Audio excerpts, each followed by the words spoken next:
Devastating crash that claimed the life of a 17-year-old boy from Smith County has sparked a community-wide push for safer roads tonight. Good evening, and thank you for joining us. The crash happened on Sunday on FM 2767 and FM 2908 in Smith County.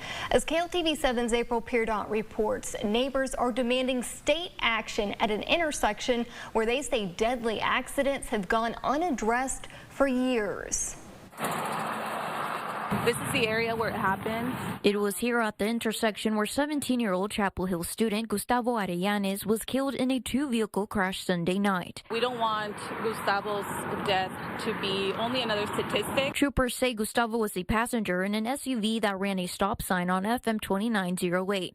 Pulling into the path of an oncoming pickup truck on FM 2767. The truck struck the passenger's side, killing Gustavo upon impact. What we know is just the minimum what's been put out there. Family friend Cindy Hernandez says she and the family of Gustavo believe that is not the case. They're blaming the tragedy of the intersection, claiming the crossing has a history of fatal accidents. We can't continue to have any more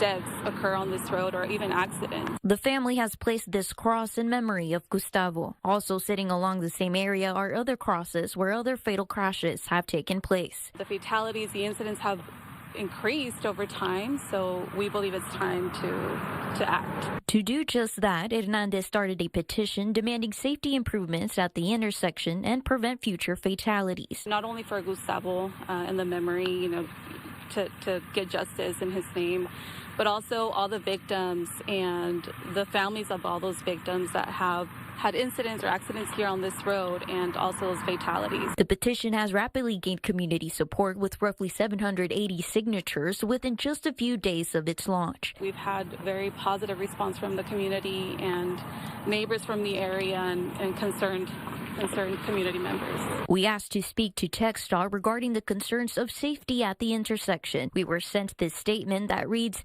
TxDOT is committed to safety. The agency routinely evaluates intersections and roadways using traffic counts, crash data, engineering studies, and field reviews to help identify opportunities for improvement. The agency will continue to review conditions at this location and consider potential safety enhancements as part of its ongoing evaluation process. There's just not enough safety measures that are implemented on this road